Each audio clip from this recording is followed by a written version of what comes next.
Welcome to Women Who Kick Glass, the podcast that dives into the fearless women who changed history and the fights that are still shaping our world today. From suffragists to civil rights activists, these women refuse to back down, breaking barriers and demanding change. And now, here's your host, an advocate, a storyteller, and a woman who kicks glass herself, Ann Potenza. At this suffragist funeral, a long silence took place. It was finally broken when someone said, "Who shall speak? The preacher is dead." Hey there, it's Ann Potenza. Today we are diving into Lucretia Mott. Lucretia is known as one of our most fervent, fiery speakers. She was an American Quaker. She was a preacher, she was an abolitionist, and she was one of the leaders of our women's movement. The interesting thing is when you start going back in history and names start coming into the picture, you realize all these famous people that we know as our founders, a lot of them were related to each other. Her cousin was Benjamin Franklin, which was like, where did that come from? I didn't know that. So that's pretty important. And the other thing is she had many relatives that actually stayed true to the crown because she was born, we're talking the late 1700s. So she's at the very beginning of our country becoming America. So there's still, people who were for the crown and people who were for America. And she was related to both of them. So her father was a captain. He was a whale fisherman, and their family had inherited their home and their business from Nantucket Island. Her mom had a mercantile business, and she would frequently go to Boston to exchange their goods for oils and candles from the mainland. And so Lucretia started early, helping her mom. She would go on the wharves, and she would collect little things with her mother, and she would give them to her mom, and she would sell them as well. At 10 years old, Lucretia's family moved to Boston, where her father worked on the mercantile business at that point. And the school that she went to was run by American Quakers. So she was very much influenced and part of the Quaker religion at an early age. At the age of 15, she graduated and became a teacher at this school. That's when she found out that women were not paid the same amount of money as men. And that's what got her involved in women's rights. She became very interested in that. Before, she had always been interested in rights for slaves at that point. So now she had two things that she became very passionate for. Nice thing is when she met her husband, James, who had formerly been her teacher, but then they got married after she graduated, he had the same interest as her. He was very interested in helping the abolition of slaves, and he also was very interested in helping women's rights. Now, their house was one of the stops on the Underground Railroad. The Underground Railroad was a network of secret routes and safe houses for enslaved Africans and African Americans to escape from slavery. This was assisted by the abolitionists and other people who were very, very concerned about slavery in America. Before Lucretia got involved with the abolitionist movement and the women's rights movement, she was a preacher. At 25 years old, she was recognized by the Quakers that she was one of the premier speakers in the ministry. She had these fiery, to-the-point speeches. She was described as a woman of gentle and refined manners, but with force of character. Her sermons emphasized the presence of the divine within each individual person. That was her main message in her speeches. And as she started to travel, she started to include the reason why all Americans should be free, why there should not be slavery. So she started incorporating her activism for freeing the slaves into some of her speeches. So she rejected Christian beliefs from the Christian scripture that condones slavery and gender inequality. Equality for everyone was really important to Lucretia. She knew this from an early age, and she used this in her teachings as she went around the country. When she was traveling, one of the states that she went to was Virginia. And when she noticed the conditions of what the slaves were going through, it infuriated her. And she vowed from that point on along with other abolitionists and some women that went to the women's movement, that they were not going to use products that were made by slaves. So she purposely did not use sugarcane, she did not use cotton, and any other goods that were produced by slaves. Lucretia walked the walk and talked the talk when it came to her beliefs and standing up for the things that she believed in. If you add the work that she did with the abolitionists, the works that she did with the women's rights movement later on, she was also involved in calling for peace. She was against the war with Mexico. She was part of a worldwide peace union. She really stressed peace amongst the people. In 1833, Lucretia and her husband founded the American Anti-Slavery Society, but it was an organization only for men. So she started her female version of it. And when she went to London with her husband, she thought that she would be recognized as one of the delegates. And she was not. This is when she met Elizabeth Cady Stanton, and they were told that they would not be allowed to speak. In one of her sermons, listen to what she said, and we'll talk about it afterwards. She said, "The laws given on Mount Sinai for the government of man and women were equal. The precepts of Jesus makes no distinction. Those who read the scriptures and judge for themselves, not resting satisfied with the perverted application of the text, do not find the distinction that theology and ecclesiastical authorities have made in the condition of the sexes."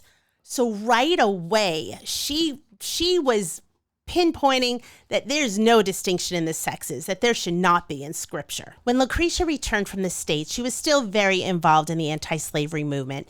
And in Philadelphia, she joined with other activists, and they would have anti-slavery fairs to bring awareness to this cause. And one of the halls that they had opened, that they all had put together to have more of these meetings and conferences, it was mobbed by people who are against this movement. And this one specific time, her, along with other activists, white and black women, they all linked arms to protect themselves from the mob that were trying to destroy the hall. And they protected it. And when she left there, when they were done with that and she went back to her house, the mob continued to follow her, and they were actually persecuting her at her home, but she would not back down to them. And Lucretia had some stomach problems in her lifetime, and even with like the angst of what was happening and her stomach problems, she refused to let the angry mob stop her in her quest for ending slavery in America. So when we think about the start of the Women's Rights Convention, and we know the inspiration was because Lucretia was at that London anti-slavery convention and met Elizabeth Cady Stanton. And when they were refused to be allowed to speak as delegates, that was when they formed the decision that they were going to focus on women's rights and that they would have their own convention. But it took 8 years after that time when they first talked about it for them to get back together in the States, when Lucretia found herself at a meeting of a fellow Quaker, Jane Hunt, who had also invited Elizabeth Cady Stanton to the same meeting. And when they reunited at that meeting, 8 years after that London anti-slavery convention, when they were both silenced, they decided, we are going to have the first women's convention. And they did it that year, and it was there that they started thinking about what would be in the Declaration of Sentiments for women's rights. So during the Civil War, Lucretia was part of the women activists that were there to help end slavery. That was their focus. And she was part of the movement that figured when we were done getting the 13th Amendment passed, we will now be able to focus on getting everyone the vote. At this time, the American Equal Rights Association had male and female members, and they were working together to this. But this organization really favored getting the black men the vote first before the vote for everyone. So this is when Lucretia Mott and Elizabeth Cady Stanton and some of the other activists split with the American Equal Rights Association, and they started their own organization, the Women's Suffrage Association, so that they could concentrate on their work being for the women's right to vote. So you would think with all of this activist work that Lucretia was doing that she would be involved in politics, but she wasn't. She really did not want to be involved in politics. Her mission came from her Quaker belief of the right things to do in society. That's what motivated her. That's what led her on her mission of going out there and giving sermons and making speeches. But what's funny is she was the first woman put on a political ballot to be the vice president of the United States. It was called the Liberty Party, and 5 of the delegates of the Liberty Party entered her name into it. She didn't get on it, but it was interesting that someone who was not interested in politics was one of our very first ceiling glass breakers to get her name on one of those ballots. So what's interesting is even though Lucretia didn't want to be involved in politics, not only was she elected by her peers to be vice president, they also named the first version of the Equal Rights Amendment after her. The first one that they proposed in 1923 was called the Lucretia Mott Amendment. And this is what it said. Men and women shall have equal rights throughout the United States and every place subject to its jurisdiction. Congress shall have power to enforce this article by appropriate legislation. Do you realize that we still haven't officially approved the ERA amendment as it's known now? It is in the 20s. It's 2020s, 2025, and it is still not been passed over 100 years later. What started with Lucretia Mott, it then went on to be one of Alice Paul's, one of our suffragists, her cause.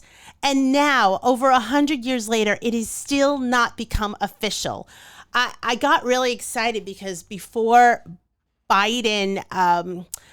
his term was over, he actually announced that the ERA was law of the land. And I got so excited and I posted it because to be the law of the land, it has to be ratified by a certain amount of states. And years ago, they thought that the time had passed, that not all the states had ratified it in the right amount of time. But it did. It wound up in the last couple of years, Congress voted to extend that time period. So it didn't expire. So we actually got the right amount of states for the ERA amendment to be made part of the Constitution, to be made an amendment. And I love that President Biden said it is the law of the land. But there was a catch because it wasn't officially written in by the parliamentarian that makes that official. So we still have work to do. So we still have organizations like the ERA Coalition that are trying to get this in print in our Constitution to be made an official amendment. So we're still working on that. So last year when I produced The War of the Roses, which was the collection of the 19 suffragist speeches that got us to the 19th Amendment, Lucretia Mott, her speech was chosen.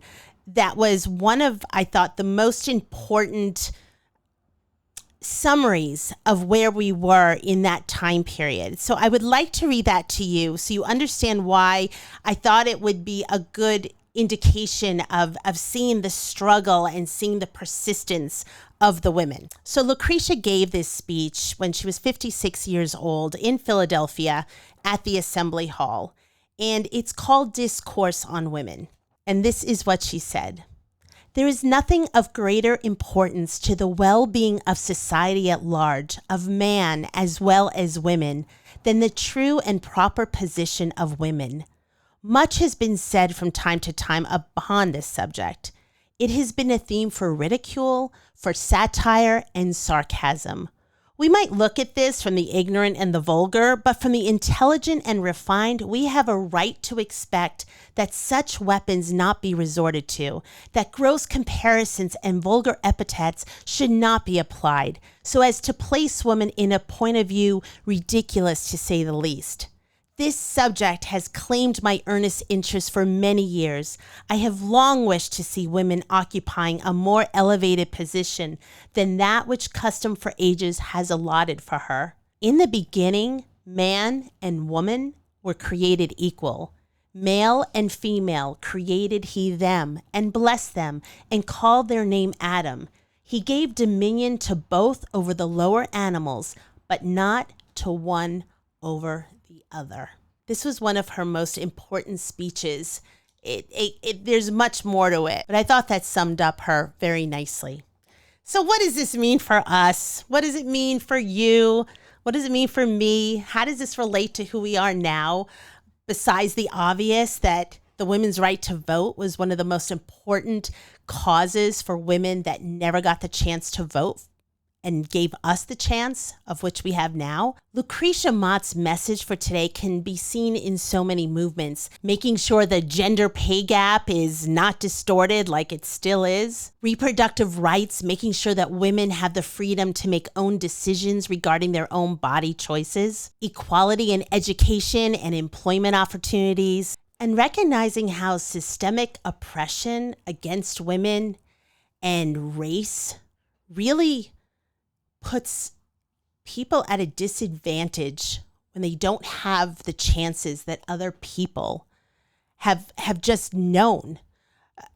Learning about red line districts in the Black communities that set certain communities at a disadvantage before they even have a chance to get into the world of education or owning their own property. Seeing women not being given the opportunities because DEI might seem like it's something bad, diversity, equity, and inclusion, when all that is to give someone a chance, a qualified person, but a chance to not be ignored, whatever your race, your gender, your ethnicity, your religion. It doesn't mean you're not qualified. It means you have probably been ignored because you probably weren't exposed to the availability of being considered for that position. That's what DEI did. It gave people a chance. Speaking out against domestic violence and sexual assault and supporting those who come before us who have been violated and standing up for them and giving them a fair shot to have their voices heard. Yes, advocating for the survivors of abuse. So here are some modern examples of Lucretia Mott's messaging. 5 years ago, when the Me Too movement started, we did not know what that Pandora's box was going to bring. And it kicked ass. It kicked glass. It brought justice to women and others who had been violated for years and didn't feel like they had a voice. And the Me Too swept through and it put bad people behind bars and it stopped bad actions. And we had legislation to protect people. We had a court case of people winning against their oppressors, against their bullies that victimize them. And we need to keep fighting. We can't back down on that. And now there's also campaigns for changing policies in the workplace so that men and women are paid the same. For if they're doing the same job, they should be paid the same.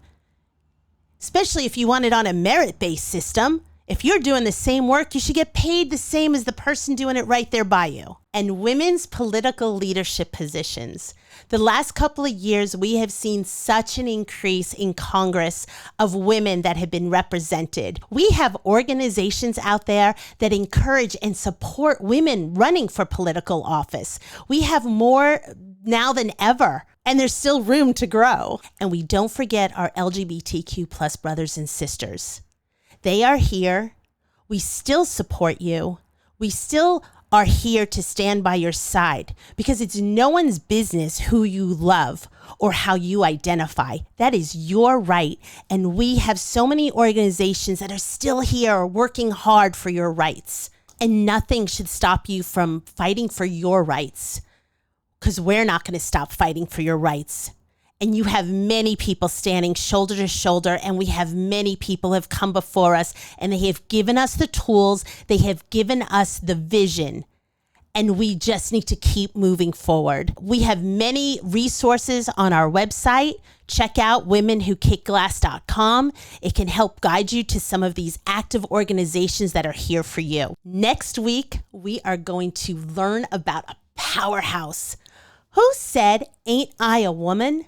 Yes, Sojourner Truth. I'm Ann Potenza. Thank you so much for listening. Thanks for listening to Women Who Kick Glass. Be sure to follow and subscribe so you never miss an episode. To learn more, contact the show. Visit womenwhokickglass.com. Women Who Kick Glass is executive produced by Lou Valentino. Written by Lou Valentino and Ann Potenza. Until next time, keep kicking glass.